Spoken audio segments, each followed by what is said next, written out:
3 பிரயாண குழுக்களாக வர்றாங்க. முதலாவது பிரயாண குழு வந்து எருபாபேல் என்பவருடைய தலைமையில் வருது. முதலாவது பிரயாண குழு யார் பேர் தலைமையில்? எருபாபேல். அவர் வந்து என்ன செய்கிறாரு, முதல்ல என்ன பண்ணுறாருன்னா ஆலயத்தை கட்டுறாரு.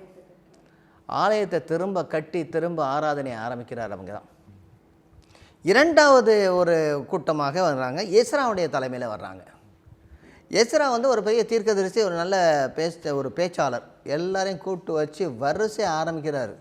இவர் வந்து திரும்ப அந்த ஸ்டோரியை அவர் சொல்கிறார். எஸ்ரா வந்து அவ்வளோ ஸ்டோரியும் சொல்கிறார். கம்ப்ளீட்டாக நம்ம அந்த படிக்கிற மாதிரி அந்த ஸ்டோரியை சொல்கிறார். அவர் என்ன செஞ்சார்னா, அவர் சொல்ல மொக்கத்தில் வந்து அதை எருசலேமுடைய ஆலயத்தை கட்ட அவங்களுக்கு வந்து ஆவிக்குரிய உற்சாகம் வந்துச்சு. ஆனால் இவர் வேதத்தை படித்து அவர் சொல்ல உபவாசமும் அழுகையும் மனம் வருந்துதலும் ஒரு பெரிய எழுப்புதலே நடக்குது. எழுப்புதல் ஆடல் பாடலிலே அல்ல, கண்ணீரிலும் புலம்பலிலும் தன்னுடைய பாவத்தை அறிக்கையிடுதலும் வரும். ஆலயத்தை கட்டினார் செருபாபேல்.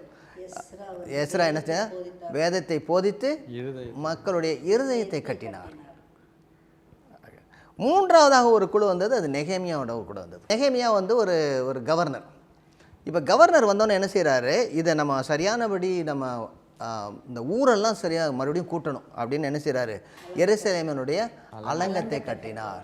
அப்போ ஒரு பாதுகாப்பு வேணும், ஒரு இன்னுமே நம்ம வந்து ஒரு அலங்கத்துக்குள்ளே கட்டப்பட்ட ஒரு இடத்துக்குள்ளே நம்ம வாழணும் அப்படின்னு சொல்லி திரும்ப கட்டுறாரு.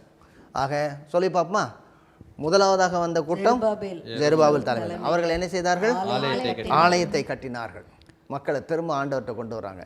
இரண்டாவதாக வந்த குழுக்கள் எஸ்ராவுடைய தலைமையில் வந்த எஸ்ரா அநேக பேச்சுக்கள், அதை நீண்ட சொற்பொழிவு சொல்றாரு, வேதத்தை போதிக்கிறார். எனவே அவருடைய இருதயத்தை கட்டுகிறார். மூன்றாவதாக வந்தவர் அவரோடு கூட்டத்தோடு வந்தவர்கள். அவர் என்ன செய்யறாரு, அலங்கத்தை கட்டினார். சரி, மறுபடியும் சொல்லி பாருங்க, யாராவது ஒருத்தங்க, ஒரே ஒருத்தங்க சொல்லுங்க. முதலாவது எருபாபேல் தலைமையில் வந்தவங்க ஆலயத்தை கட்டினார்கள். அப்புறம் எஸ்ராவின் தலைமையில் வந்தவங்க இருதயத்தை மக்களுடைய இருதயத்தை திருப்பினார்கள்.